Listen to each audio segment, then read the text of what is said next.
Hello नमस्कार, स्वागत है आप सभी का एक बार फिर से आपके अपने चैनल एलसीपी क्लासेस में। आज की इस क्लास में हम लोग क्लास 11th एनसीईआरटी मैथमेटिक्स का चैप्टर 2 रिलेशन एंड फंक्शन का मिसलेनियस एक्सरसाइज देखने वाले हैं और ये हमारा वीडियो नंबर 6 होने वाला है, यानी कि पार्ट 6। तो स्टार्ट करते हैं क्वेश्चन नंबर 1 से। क्वेश्चन नंबर 1 में कह रहा है कि द रिलेशन एफ, एक रिलेशन एफ है जो डिफाइंड है एक्स स्क्वायर, एक्स का वैल्यू 0 से लेकर के 3 तक, यानी 0 और 3 को भी इंक्लूड किया गया है। Less than equal to, less than equal to का मतलब हुआ कि 0 से लेकर के 3 तक और 0 और 3 भी है। और फिर से एफ एक्स का वैल्यू एक 3x है जब x का वैल्यू 3 से लेकर के 10 तक होगा, तो ये वेल डिफाइंड है, ठीक है।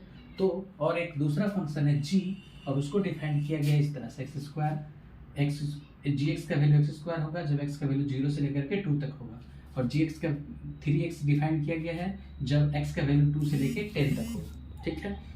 तब इसमें कह रहा है क्या कि so that f is a function and g is not a function. तो हमें शो करके दिखलाना है, प्रूफ करना है कि f फंक्शन है और g फंक्शन नहीं है। ओके, तो अब देखते हैं, इसको सॉल्व करते हैं कि ये फंक्शन कब होगा।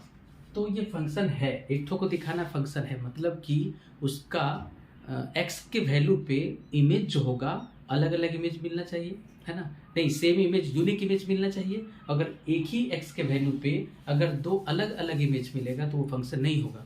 और सेम x का वैल्यू पे अगर सेम fx का वैल्यू मिलता है तो वो इमेज फंक्शन होगा, ठीक है। तो फर्स्ट वाला since fx is equal to क्या है, x square is a well defined, is well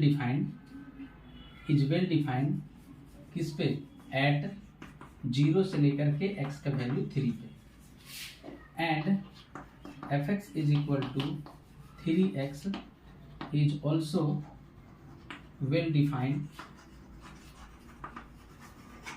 at 0 से लेकर के x का वैल्यू 3 से लेकर के x का वैल्यू 10 तक, ठीक है। यानी x का वैल्यू दोनों सिचुएशन में, दोनों के लिए अगर x का वैल्यू हम 3 रखेंगे तो उसका सेम वैल्यू आना चाहिए, इमेज यूनिक आना चाहिए ना। देखते हैं, at x is equal to 3, तो f3 इज इक्वल टू 3 का स्क्वायर दैट मीन्स की 9, and f3 is equal to 3 into 3 that means 3 3 जा 9। अगर डायग्राम बनाएंगे हम लोग तो x का वैल्यू 3 रखे हैं और fx का वैल्यू 9। अगर ये f है और ये fx का वैल्यू मिल रहा है ना, ये x है और ये fx है, तो एक ही इमेज मिल रहा है, ठीक है।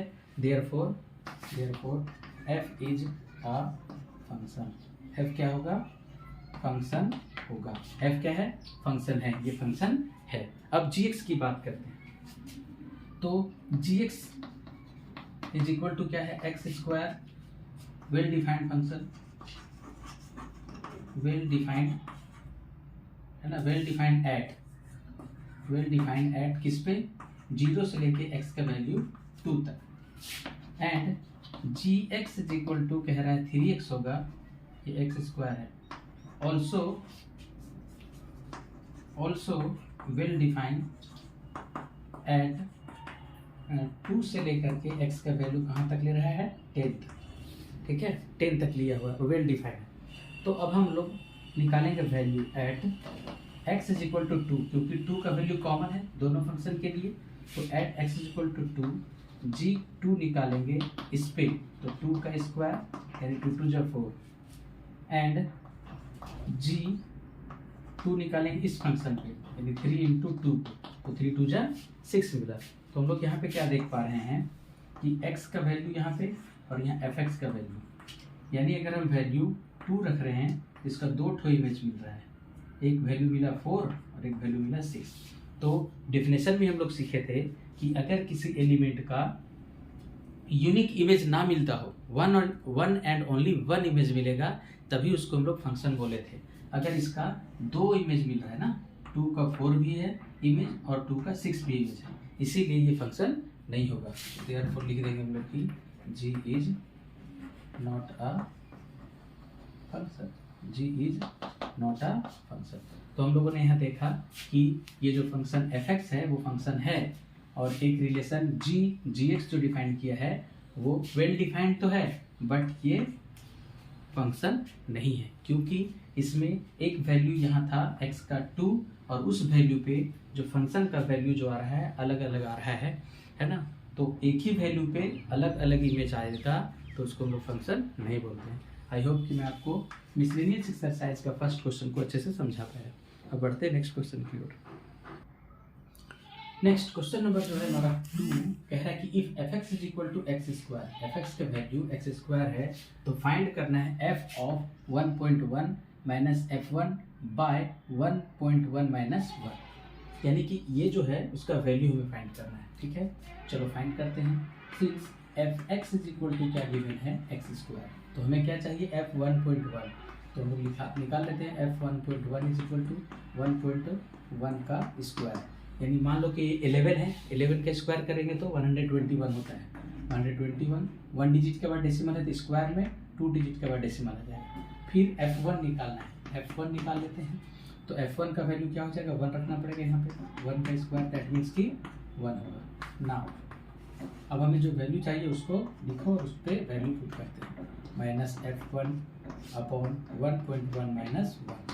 तो f11 का वैल्यू क्या निकला है 1.21 निकला है, माइनस f1 का 1 निकला है, डिवाइडेड बाय 1.1 माइनस 1, यानी कि 1.21 में से अगर 1 सब्ट्रैक्ट करेंगे तो 0.21 मिलेगा और 1.1 में से 1 सब्ट्रैक्ट करेंगे तो 0.1 मिलेगा। अगर यहाँ 0 रख देंगे तो 2 डिजिट के बाद 2 डिजिट के बाद डेसिमल कैंसिल, यानी 21/10 होगा, यानी कि इसका वैल्यू हो जाएगा 2.1 आंसर। ठीक है, ये था हमारा क्वेश्चन नंबर 2। ओके, आई होप कि ये आपको समझ में आया होगा अच्छे से। अब कह रहा है क्वेश्चन नंबर 3 में कि domain of function fx, domain निकालना है। फंक्शन, ये जो फंक्शन है किस फॉर्म में है, ये रेशनल फंक्शन है ना, p/q के फॉर्म में है।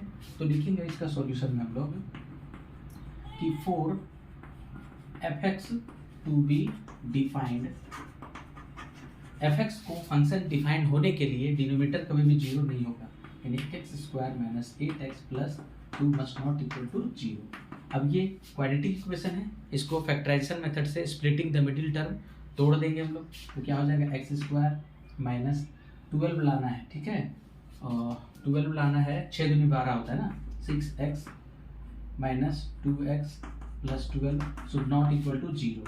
दैट मीन्स x कॉमन लेंगे यहाँ पे तो x माइनस 6 बचेगा, यहाँ माइनस 2 कॉमन लेंगे तो x माइनस 6 हो जाएगा, should not equal to 0।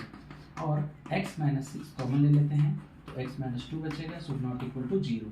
That means कि यहाँ से हमें क्या पता चल रहा है, x should not equal to 6 and x should not equal to 2।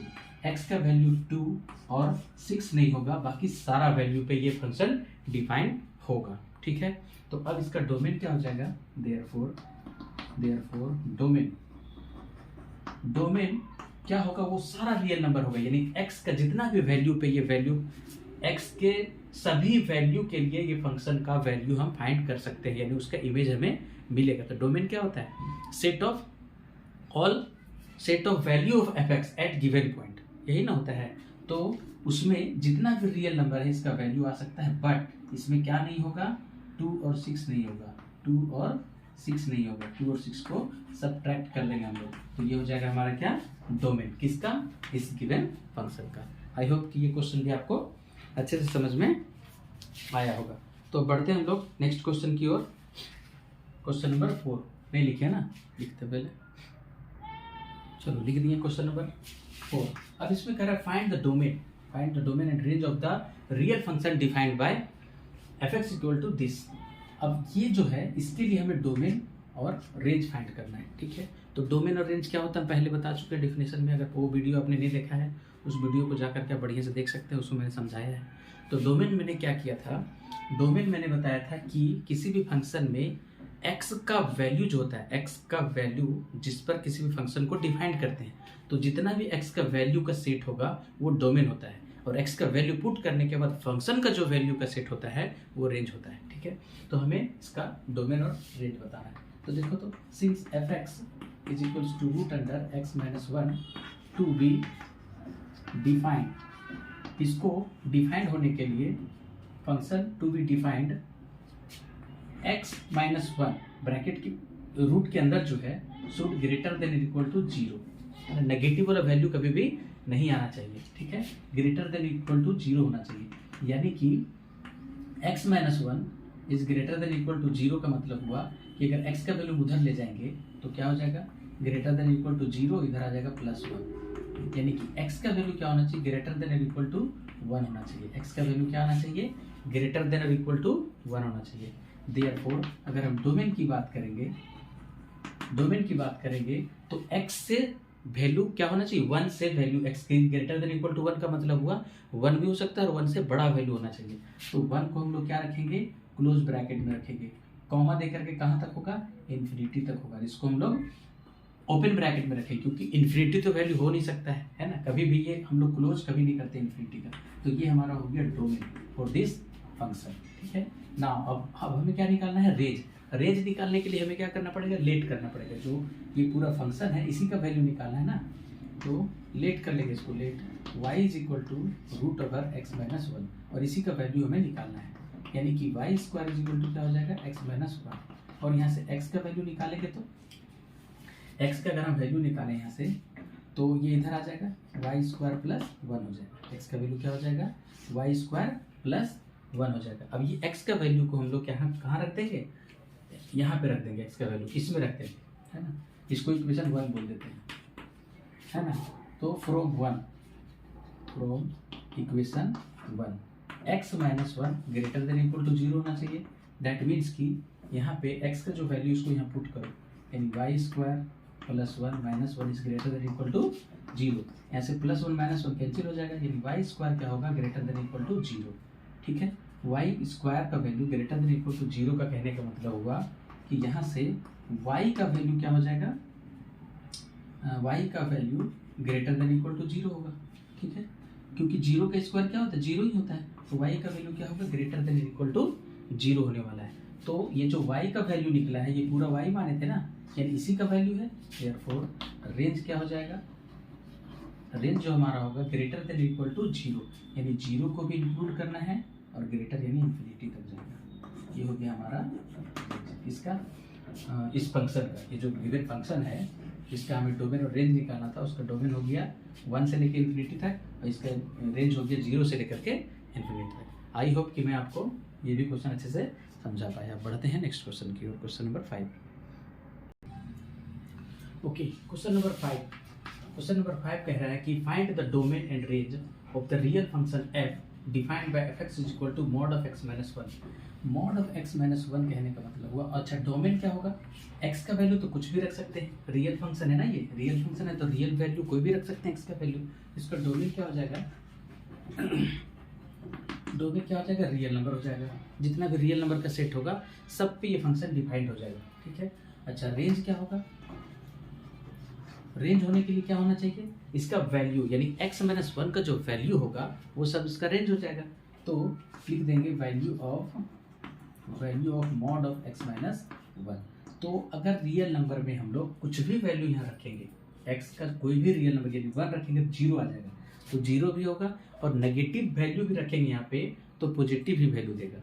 तो क्या हो जाएगा इसका रेंज, जो रेंज होगा इसका हो जाएगा, रियल नंबर होगा वो भी कैसा, पॉजिटिव वाला, और यूनियन लेना पड़ेगा किसके साथ, जीरो के साथ, क्योंकि जीरो भी इंक्लूड होगा इसमें। तो ये पूरा हो जाएगा इसका रेंज, ठीक है। और डोमेन क्या हो जाएगा, पूरा set of real number. I hope कि आपको मैं ये समझा पाया। ओके, अब बढ़ते हैं क्वेश्चन नंबर 6 की ओर। तो क्वेश्चन नंबर 6 में कह रहा है कि एक फंक्शन डिफाइन किया हुआ है ऑर्डर पेयर में, है ना। ऑर्डर पेयर क्या है, x स्क्वायर में 1 plus x square such that x belongs to real number be a function from real number to real number. Order pair का एक फंक्शन है और ये कंडीशन दिया हुआ है रियल नंबर पे डिफाइन करना है इसको।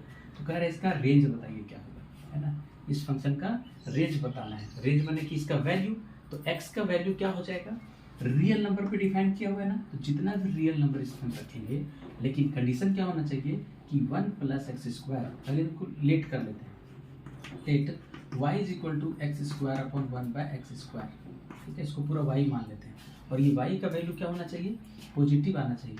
y is always greater than zero, ठीक है। ये कब ग्रेटर देन और इक्वल टू जीरो आएगा, जब ये वाला जो होगा denominator 1 plus x square is greater than या not equal to zero, not equal to zero होना चाहिए, यानी कि x square should not equal to zero minus one, यानी x square should not equal to minus one, यानी x square, अच्छा तो square हम यहाँ से हटाएंगे तो ये माइनस नेगेटिव नंबर आ गया, ठीक है, ये तो नेगेटिव नंबर आ गया। तो यहाँ पे हमें एक फंक्शन को डिफाइन किया हुआ x x square by one plus x square, ठीक है ना। तो हमें रेंज निकालना, तो रेंज क्या होगा, डोमेन तो होता है set of all first element of order pair, है ना, और रेंज क्या होगा, set of value of second element, यानी सेकेंड एलिमेंट, यानी अगर हम लेट कर लें इसको y is equal to x square upon one plus x square, तो इसका जो वैल्यू आएगा, ये पूरा का वैल्यू जो आएगा वही होगा ना। अब ये क्या होगा कि ये x square upon one plus x square का वैल्यू हमेशा क्या आना चाहिए, ग्रेटर देन जीरो आना चाहिए, ठीक है, ग्रेटर देन जीरो आना चाहिए। और ये ग्रेटर देन जीरो कब आएगा, है ना, when one plus x square greater than x square होगा, ठीक है।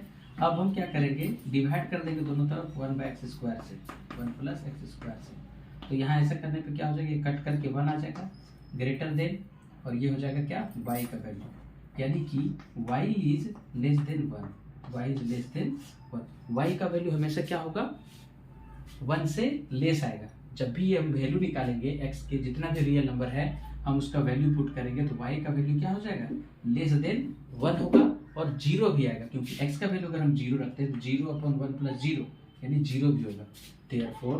देयरफॉर रेंज क्या हो जाएगा हमारा, रेंज हो जाएगा, क्या हो जाएगा रेंज हो जाएगा जीरो से ले करके कहाँ तक, लेस देन वन, यानी कि y का जो वैल्यू होगा, y is greater than, less than और equal to one, less than equal to one including zero, ठीक है, जीरो और वन के बीच में आएगा वैल्यू।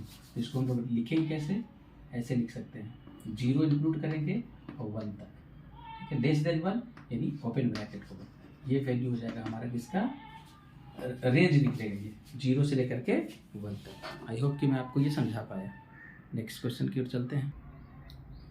नेक्स्ट जो हमारा क्वेश्चन नंबर 7 है वो कह रहा है कि f एंड g कोई फंक्शन है from real number to real number is be defined respectively by, और उसको डिफाइंड कैसे किया गया है, f x is equal to है एक्स प्लस वन और g x is equal to है टू एक्स माइनस थ्री। तो फाइंड करना है हमें क्या, f plus g, f minus g and f by g, ये वैल्यू हमें फाइंड करना है। तो फाइंड कर लेते हैं, ठीक है।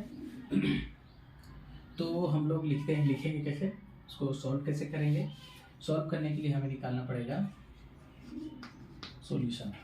तो since f x is equal to क्या है, x plus one, and g x is equal to क्या है, two x minus three. Therefore f plus g का मतलब हुआ कि f of x plus g of x. F x का value क्या है, एक्स प्लस वन, फिर प्लस जी एक्स का वैल्यू क्या है, टू एक्स माइनस थ्री। तो यहाँ से वैल्यू क्या हो जाएगा, टू एक्स प्लस एक्स मिल करके हो जाएगा थ्री एक्स, और माइनस थ्री में बन जाएगा तो माइनस टू, ये हो जाएगा value. And f minus g अगर हमें निकालना है तो f of x minus g of x लिखना पड़ेगा, और एफ ऑफ एक्स क्या है, एक्स प्लस वन है, माइनस जी ऑफ एक्स क्या है, टू एक्स माइनस थ्री है। तो क्या वैल्यू हो जाएगा, x plus one minus two x और माइनस माइनस प्लस थ्री, और कंक्लूजन क्या मिलने वाला है, एक्स में से टू एक्स जाएगा तो माइनस ऑफ एक्स, और वन प्लस थ्री मिलकर के प्लस में, ये वैल्यू हो जाएगा किसका, एफ माइनस जी का। अब निकालना है f by g, and f by g का मतलब हुआ कि f of x upon g of x. तो एफ ऑफ एक्स क्या है हमारा, एफ ऑफ एक्स है x plus one, and g of x क्या है, टू एक्स माइनस थ्री। तो ये हो जाएगा इसका value, x plus one by two x minus three, f by g का वैल्यू हो गया। ओके, आई होप कि मैं ये भी आपको अच्छे से बता पाया। नेक्स्ट क्वेश्चन की ओर बढ़ते हैं। ओके, क्वेश्चन नंबर 8 जो है बहुत ही इंटरेस्टिंग क्वेश्चन है। वो देखिए, एक फंक्शन को डिफाइन किया ऑर्डर पेयर में लिखा हुआ है, ठीक है, be a function from z to z, यानी इंटीजर से लेके इंटीजर तक है, और डिफाइन किया गया किस तरह से कि एफ एक्स का वैल्यू जो है ए एक्स प्लस बी आया है, ए एक्स प्लस बी आया है, यानी एक्स का वैल्यू रखेंगे यहाँ पे तो ए एक्स प्लस बी के फॉर्म में ये वैल्यू आया हुआ है, और सब इंटीजर ए एंड बी। कोई इंटीजर कौन कौन है, ए और बी के लिए है। तो कह रहे डिटरमाइन ए एंड बी, वही ए और बी का वैल्यू हमें फाइंड करना है, ठीक है। तो इसको हम लोग सॉल्व करेंगे। Since f x is equal to क्या है, ए एक्स प्लस बी है। चलो, अब x का वैल्यू जब हम लोग वन पुट करेंगे तो f ऑफ वन क्या आएगा, a इंटू एक्स का वैल्यू 1 पुट करेंगे, एफ ऑफ एक्स यहाँ पे लिख देते हैं, when x is equal to 1 then f of 1 equal to क्या होगा, दिस, यानी कि एफ ऑफ 1 इक्वल टू भी 1 होगा और ये हो जाएगा a plus b. That means कि a प्लस बी का वैल्यू आ गया 1, इसको इक्वेशन 1 बोल देंगे। व्हेन x का वैल्यू यहाँ पे क्या रखा हुआ है, 2 रख देंगे, तो f ऑफ 2 का वैल्यू क्या है, f ऑफ 2 यानी कि a, x का वैल्यू यहाँ 2 रखेंगे प्लस b, तो f ऑफ 2 क्या होगा, ये वाला होगा 3 is equal to 2a plus b, और इसको हम लोग ऐसे लिख सकते हैं 2a plus b is equal to 3, equation number 2। अब दोनों इक्वेशन को हम लोग सॉल्व करते हैं बाय एलिमिनेशन मेथड। तो लिखेंगे क्या, from equation 1 and 2, from equation 1 and 2, तो 1 और 2 में क्या, a प्लस 1 में है a plus b equal to 1 और 2 में है क्या 2a plus b is equal to 3। क्या करना पड़ेगा, सब्ट्रैक्ट करना पड़ेगा, तो माइनस माइनस, ये भी माइनस, ये कैंसिल हो जाएगा, ये हो जाएगा minus a is equal to minus 2, minus a is equal to minus 2, दोनों तरफ माइनस माइनस कैंसिल हो जाएगा, तो ए का वैल्यू क्या मिला, 2 मिला। ए का वैल्यू दोनों तरफ माइनस और माइनस कैंसिल करेंगे तो ए का वैल्यू 2 आंसर आ गया। अब ए का वैल्यू कहाँ सब्स्टिट्यूट करेंगे, इक्वेशन 1 में, तो लिख देंगे क्या, फ्रॉम इक्वेशन 1, फ्रॉम इक्वेशन 1 क्या है हमारे पास, ए प्लस बी का वैल्यू है 1, यानी कि ए का वैल्यू आया है 2 plus b is equal to 1, अगर हम b का वैल्यू निकालें तो 1 माइनस 2 हो जाएगा, दैट मीन्स कि b is equals to minus 1। Hence लिख देंगे इसको कंक्लूजन के फॉर्म में, a is equal to 2 and b is equals to minus 1। Okay, डेरिंग जी, आई होप कि आपको ये समझ में आ गया होगा। ठीक है, अगर कहीं भी दिक्कत है आया तो आप कमेंट जरूर कीजिएगा। नेक्स्ट क्वेश्चन की ओर बढ़ते हैं। क्वेश्चन नंबर 9, ध्यान दीजिएगा, कह रहा है कि let R be a relation from natural number to natural number, और नेचुरल नंबर स्टार्ट कहाँ से होता है, 1 से इन्फिनिटी तक जाता है। ओके, और डिफाइन कैसे किया है, डिफाइन जो किया उसको हम लोग यहाँ पे लिखते हैं, सॉल्यूशन स्टार्ट कर देते हैं यहाँ से। सॉल्यूशन में जो आर जो रिलेशन डिफाइन किया है वो कह रहा है कि ए कॉमा बी होना चाहिए, सच दैट ए बी दोनों क्या है, नेचुरल नंबर है, एंड ए का वैल्यू क्या होना चाहिए, बी स्क्वायर के बराबर होना चाहिए, ए का वैल्यू बी स्क्वायर के बराबर होना चाहिए। ठीक है, तो ये हमारा कंडीशन दिया हुआ है, यानी ये रूल है रिलेशन का। तो कह रहा है कि वेरीफाई कीजिए कि R the following statement true, justify your answer in each case. तो फर्स्ट केस हम लोग लेते हैं, पहला सिचुएशन कह रहा है कि a comma a belongs to R, for all a belongs to, for all a belongs to natural number, a belongs to natural number के लिए, ठीक है, वेरीफाई करते हैं हम लोग। तो नेचुरल नंबर हम लोग ले लेते हैं a इज इक्वल टू 1 ले लेते हैं, which implies a equal to 1, और फिर यहाँ भी 1 ही आया। ठीक है, तो a b, यहाँ a है ना, a equal to 1, a equal to 1, तो a belongs to r for all a belongs to natural number. ठीक है, तो a का value 1 is equal to b square, और यहाँ से फिर हो जाएगा क्या 1, यानी b square is equal to 1, यानी कि b का वैल्यू क्या हो जाएगा, रूट ऑफ 1, यानी b इज इक्वल्स टू 1। जब a का वैल्यू 1 पुट किए तो b का वैल्यू क्या आना चाहिए, b का वैल्यू जो होना चाहिए वो b स्क्वायर करेंगे ना, यानी b का वैल्यू 1 स्क्वायर करेंगे तो a के बराबर आना चाहिए। तो ये जो है केवल 1, a इज इक्वल टू 1 के लिए सही है। अगर a का वैल्यू 2 पुट करके देखोगे तो a का वैल्यू अगर हम 2 पुट करें तो 2 इज इक्वल टू हो जाएगा b स्क्वायर, दैट मीन्स कि b square is equal to 2, और b का वैल्यू क्या आ जा रहा है, b का वैल्यू आ जाएगा अंडर रूट 2। ठीक है, तो ए बी क्या कह रहा था यहाँ पे, a belongs to natural number होना चाहिए, ए ही आएगा हमेशा, वैल्यू नहीं आ रहा है। देखो b का वैल्यू क्या आ जा रहा है, रूट अंडर रूट 2 आ जा रहा है, a का वैल्यू 2 और b का वैल्यू अंडर रूट 2 आ जा रहा है, और कह रहा है कि a b नेचुरल नंबर होना चाहिए। तो 2 जो है वो नेचुरल नंबर मेरा नहीं हुआ, ये हमारा रियल नंबर आ गया। ठीक है, तो इसको लिखेंगे हम लोग की false, so it is false. ठीक है, ये क्या हो जाएगा, फॉल्स हो जाएगा। चलो दूसरा बात करते हैं, दूसरा condition a b belongs to R implies b a belongs to R. देखो दूसरा का वैल्यू कह रहा है कि ए कॉमा बी जो है अगर हम रियल नंबर से ले लें, बिलोंग्स कर रहा है रियल नंबर में, तो बी और ए भी रियल नंबर में बिलोंग करेगा क्या, देखते हैं। ए का वैल्यू कह रहा है रियल नंबर से, ए बी रियल नंबर से, लेकिन यहाँ पर कंडीशन क्या कर रहा है, ए बी को नेचुरल नंबर से लेना है। ठीक है, तो अगर हम ए का वैल्यू ले लें 1, ठीक है, तो बी का वैल्यू क्या हो जाएगा, ए का वैल्यू अगर हम 1 लिए तो बी का वैल्यू भी 1 होगा। ए का वैल्यू अगर हम 2 ले लेते हैं तो b square is equal to क्या हो जाएगा, यानी कि बी इज इक्वल टू हो जाएगा, है ना, ए का वैल्यू अगर हम 2 ले लेते हैं, बी का ही वैल्यू मान लेते हैं पहले हम लोग, बी का वैल्यू 2, तो ए का वैल्यू क्या हो जाएगा, ए का वैल्यू क्या हो जाएगा, बी स्क्वायर, दैट मीन्स कि 2 का स्क्वायर, तो क्या हो जाएगा 4, यानी कि हमें यहाँ क्या मिला 4, 2 बिलोंग्स टू रियल नंबर। ठीक है,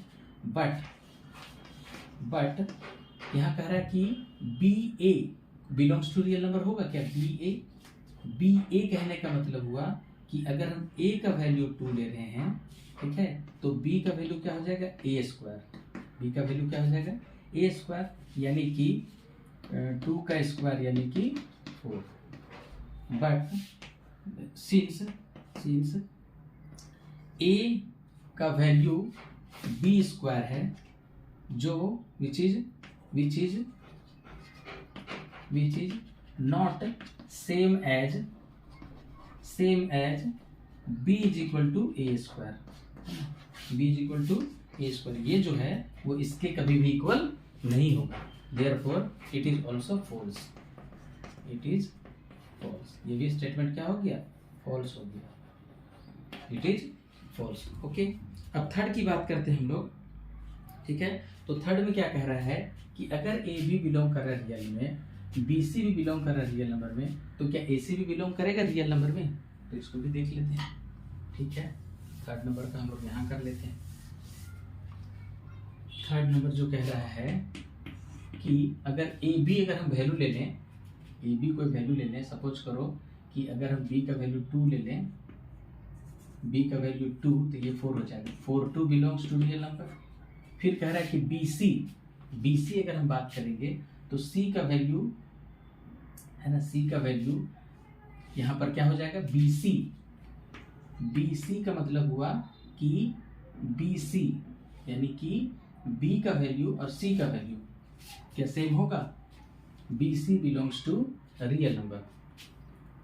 अगर 4 ले लिए 2,4 बिलोंग्स टू रियल नंबर, और फिर बी सी लेना है, यानी कि बी का वैल्यू इसका सेकेंड जो है वो फर्स्ट में बन जाएगा, यानी इसका सेकेंड जो है 2 इसका फर्स्ट में हो गया 2, और ये क्या हो जाएगा, यहाँ पे क्या आ जाएगा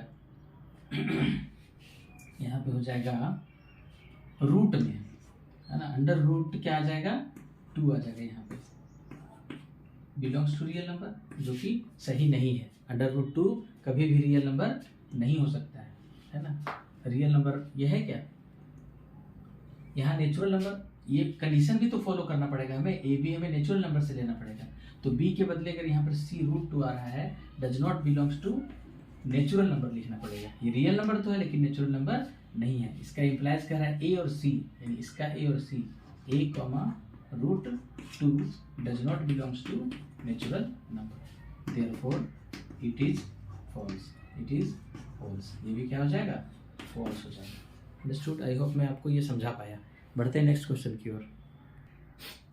okay, question number 10, question number 10 में कह रहा है कि एक सेट दिया हुआ है ए, एक सेट बी मालूम है, और एक फंक्शन दिया हुआ है यहाँ पे एफ डिफाइन किया है सेट फॉर्म में, यानी कि क्रॉस प्रोडक्ट है, ऑर्डर पेयर में डिफाइन किया हुआ है। ठीक है, अब चेक क्या करना है, क्या फॉलोइंग ट्रू है, जस्टिफाई और आंसर इन ईच केस। तो फर्स्ट में कह रहा है f is a relation from a to b, a से बी में ये रिलेशन है क्या, तो रिलेशन होने के लिए क्या होना चाहिए बताइए। तो डिफिनेशन क्या है, आप लोग को मैं पहले बता चुका हूँ रिलेशन क्या होता है। रिलेशन क्या होता है, कुछ नहीं होता है, वो क्रॉस प्रोडक्ट होता है ना, और रिलेशन जो है क्रॉस प्रोडक्ट का ही सबसेट होता है। Relation is a subset of cross product of from set A to set B. तो सेट ए से बी तक में अगर क्रॉस प्रोडक्ट निकालेंगे तो क्रॉस प्रोडक्ट में ये सब आना चाहिए। तो पहला को वेरीफाई करो, 1 5 है, ये भी हो सकता है, 2 9 यस आ जाएगा, फिर 3 1 ये भी आ जाएगा, 4 5 ये भी आ जाएगा, एंड इसके बाद 2 11 2 का 11 के साथ, यस करेक्ट है ना। क्या लिखेंगे हम लोग, फर्स्ट का आंसर में लिखेंगे कि ये हो जाएगा true, because f is f is the subset of a cross b। क्या होगा? f क्या है? सबसेट हो गया किसका? a क्रॉस b का। अगर हम कार्टेशियन प्रोडक्ट निकालें a और b का तो उसका सबसेट होना चाहिए रिलेशन। ठीक है, रिलेशन क्या होता है? सबसेट होता है कार्टेशियन प्रोडक्ट का। तो ये सबसेट है because f is the subset of a cross b, तो इसलिए ये हो गया ट्रू। अब हम लोग सेकेंड की बात करते हैं कि f is a function from a to b। a एक सेट है a। दूसरा का सॉल्यूशन अगर हम बात करें तो a सेट में कितने एलिमेंट है? 1 2 3 4। तो एक सेट बना लिए, इसको डायग्राम फॉर्म में दिखाते हैं 1 2 3 4। और b में कितना एलिमेंट है उसको भी हम लोग दिखा देते हैं, सेट b। और 1 5 9 11 15 और 16। तो कह रहा है कि इसमें फंक्शन कब होगा? जब each element of set A has one and only one image in set B, तभी वो फंक्शन कहलाएगा। तो देखते हैं, तो 1 का 5 के साथ रिलेशन है, 2 का 9 के साथ रिलेशन है, 3 का 1 के साथ है, 3 का 1 के साथ है, ये रहा 1 के साथ रिलेशन, 4 का 5 के साथ है, 4 का 5 के साथ है, एंड 2 का किसके साथ है? 11 के साथ है। देखो 2 का 11 के साथ है। ठीक है, तो यहाँ पे हम लोग क्या देख रहे हैं कि एक का वन एंड ओनली इमेज नहीं है, यहाँ पर इसका 2 ठो इमेज है, 9 भी है और 11 भी है। यही गड़बड़ कर रहे हैं। तो देखेंगे कि क्लियरली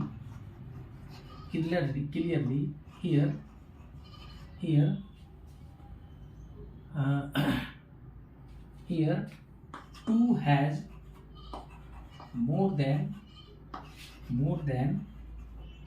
one image, ठीक है। therefore f is not a function, f is a function from a to b, f is not a function from a to b। a to b में ये फंक्शन नहीं है। और यहाँ कह रहा था क्या? f is a function from a to b। क्या ट्रू है? तो लिख देंगे फॉल्स, है ना। ये क्या हो जाएगा? इसका आंसर फॉल्स हो जाएगा, सेकंड का आंसर। आई होप कि मैं ये भी आपको अच्छे से समझा पाया। इसमें 2 ही क्वेश्चन था 10 में। अब बढ़ते हैं नेक्स्ट क्वेश्चन की ओर। ओके, क्वेश्चन नंबर 11 की अगर हम बात करें तो कह रहा है कि f be a subset of z to z, यानी जेड क्रॉस जेड का सबसेट है। so, यानी कि सबसेट है ये, तो एक रिलेशन होगा। ठीक है, तो रिलेशन को कैसे डिफाइन किया है? ऑर्डर पेयर है a b, a into b comma a plus b, इस फॉर्म में होना चाहिए। और ए बी दोनों क्या होना चाहिए? इंटीजर से बिलोंग करना चाहिए। तो कह रहा है कि is f function from z to z, integer से इंटीजर में क्या फंक्शन होगा उसको जस्टिफाई करना है। तो एफ जो है हमारा वो कह रहा है कि a b comma a plus b का ऑर्डर पेयर होना चाहिए और ए कॉमा बी बिलोंग्स करना चाहिए जेड से। तो हम लोग लेट कर लेते हैं, let a is equal to 0 and b is equal to 1। Therefore a b is equal to क्या हो जाएगा? 0 इंटू 1, दैट मीन्स कि 0, एंड ए प्लस बी क्या हो जाएगा?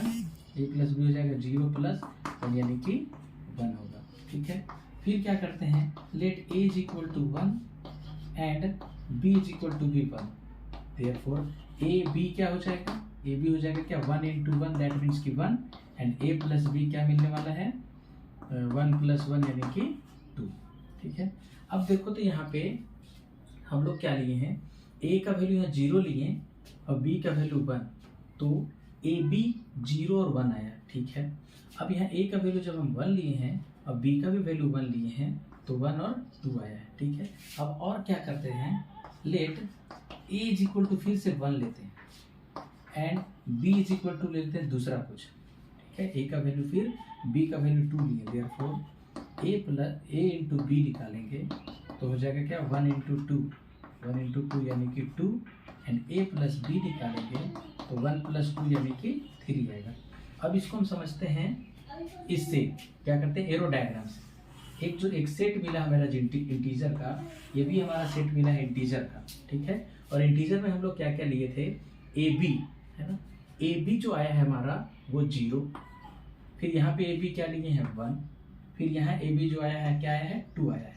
ए प्लस बी यहाँ क्या मिला है? 1, ए प्लस बी यहाँ क्या मिला है? 2, और ए प्लस बी यहाँ क्या मिला है? 3। अब इसको हम लोग एरो से शो करते हैं। तो इसका रिलेशन किसके साथ है? 1 के साथ। ठीक है, 0 का रिलेशन 1 के साथ, 1 का रिलेशन 2 के साथ, 1 का रिलेशन 2 के साथ, और 2 का रिलेशन 3 के साथ। तो अलग अलग यहाँ पे वैल्यू के लिए अलग अलग मिल रहा है हमारा इमेज। तो ये अभी इस सिचुएशन में फंक्शन है। बट एक सिचुएशन हम लोग और ले लेते हैं क्या, कि ए का वैल्यू भी 1 और बी का भी वैल्यू यहाँ 1 लिए थे ना, ठीक है, 1 लिए थे यहाँ पे 1 और यहाँ भी 1, यहाँ 2 लिए ना। तो अब क्या करते हैं, अब 2 ले लेते हैं। ए का वैल्यू तो 1 1 लेके देख लिए। अब क्या करते हैं, लेट ए का वैल्यू हम लोग लेते हैं 2 एंड बी का वैल्यू रहने देते हैं 1। बी का वैल्यू क्या रहने देते हैं, 1 रहने देते हैं। तब क्या होगा, a इंटू बी क्या हो जाएगा, फर्स्ट में a इंटू बी होना चाहिए ना, तो 2 इंटू 1 यानी कि 2 और a प्लस बी क्या आना चाहिए, a प्लस बी 2 प्लस 1 यानी कि 3। देखो 2 का 3 के साथ ही आ रहा है। तो हम लोग देख रहे हैं कि जितना भी इंटीजर अगर हम लें तो इसमें क्या आ जा रहा है, 0 का वैल्यू हमें 0 और b का वैल्यू 2 ले लेना है, ठीक है। एक वैल्यू ऐसा है कि यहाँ तो वही चीज़ आ गया ना, इसको एक अलग टाइप का कोई एक ऐसा ले लेते हैं इंटीजर में, ठीक है। a का वैल्यू 0, लेट a का वैल्यू तो 0 लिए हैं, लेकिन यहाँ पे b का वैल्यू हम 2 ले लेते हैं, ठीक है। तो क्या हो जाएगा, a into b is equal to हो जाएगा 0 इंटू 2 यानी कि 0, फिर a प्लस बी यानी कि 0 प्लस 2 यानी कि 2। तो 0 वाला पे भी इमेज क्या मिल रहा है, हमें 2 मिल रहा है। यही हमें कंट्राडिक्ट कर रहा है, यानी कि जो हमें कंडीशन चाहिए उस कंडीशन को ये फुलफिल नहीं कर पा रहा है। क्यों, कि यहाँ जो 0 एलिमेंट है इसका 2 इमेज मिल गया, 1 भी और 2 भी। तो लिख देंगे clearly here 0 has more than 1 image. Therefore क्या चेक करना था कि ये फंक्शन है, तो लिख देंगे कि no, it is not a function, ये फंक्शन नहीं है। ओके, बढ़ते हैं नेक्स्ट क्वेश्चन की ओर। Question number 12। क्वेश्चन नंबर 12 जो है, जो मिसलेनियस एक्सरसाइज का, ये मिसलेनियस एक्सरसाइज हम लोग कर रहे हैं उसका अंतिम क्वेश्चन है। इसमें कह रहा है कि एक सेट दिया हुआ है और एक फंक्शन को डिफाइन करना है सेट ए से नेचुरल नंबर n तक, डिफाइंड बाय, और ये fn को कैसे डिफाइन किया है कि highest prime factor of n लेना है, तो find the range of f। तो f का रेंज हमें फाइंड करना है। तो सबसे पहले हमारे पास क्या है, n का वैल्यू अगर हम 9 ले लें, ठीक है, तो fn क्या हो जाएगा, f9 क्या हो जाएगा, highest prime factor of n। Prime factor इसका निकालेंगे तो 1 इंटू 3 हो जाएगा। तो हाईएस्ट फैक्टर क्या हो जाएगा, बोलो, highest factor HIGHEST, highest factor equal to 3, ठीक है। अब n का वैल्यू हम 10 ले लें तो f10 निकालेंगे, वो क्या होना चाहिए, 1 इंटू 2 इंटू 5। तो हाईएस्ट फैक्टर क्या मिला, 5 मिला, ठीक है। n का वैल्यू अगर हम 11 ले लें तो f11 जो निकालेंगे हम लोग, इसका फैक्टर निकालना है, यानी 1 इंटू 11 होगा, तो हाईएस्ट फैक्टर क्या मिलेगा, 11। फिर n का वैल्यू 12 की बात करें तो 12 का फैक्टर निकालेंगे तो क्या हो जाएगा, 1 इंटू 2 इंटू 2 इंटू 3, 2 दूनी 4 दूनी 4 दिया 12। हाईएस्ट फैक्टर इसमें क्या आया, 3 आया। फिर n इज इक्वल टू अगर हम 13 की बात करें तो f13 निकालेंगे तो 1 इंटू 13 होगा, सही, इसका हाईएस्ट फैक्टर क्या हो जाएगा, 13 हो जाएगा, ठीक है। तो अब हमें क्या कह रहा है, find the range of f। तो हमें जो f मिला वो क्या क्या मिल रहा है, f जो मिलेगा हमें 9 इसका तो हो जाएगा 3, 9 3, फिर हो जाएगा 10 का 5, फिर हो जाएगा 11 का 11 ही होगा, फिर 12 का आया 3, फिर 13 का आया है 13, ये आया। देयरफॉर रेंज क्या हो जाएगा, range of f is equal to set of second, है ना, डोमेन होता है फर्स्ट एलिमेंट, रेंज होता है सेकेंड एलिमेंट, यानी 3 5 11 फिर से 3 और ये 13। तो ये हो गया हमारा रेंज फॉर दिस फंक्शन जो कि डिफाइन किया हुआ था, उसका ये रेंज होगा। आई होप कि मैं आपको ये मिसलेनियस एक्सरसाइज अच्छे से समझा पाया। अगर इस कहीं भी कोई क्वेश्चन में आपको डाउट है तो आप कमेंट जरूर कीजिएगा, मैं उसको दोबारा से आपको समझाने का प्रयास करूँगा। तो thanks for watching, see you in the next video, bye bye and take care.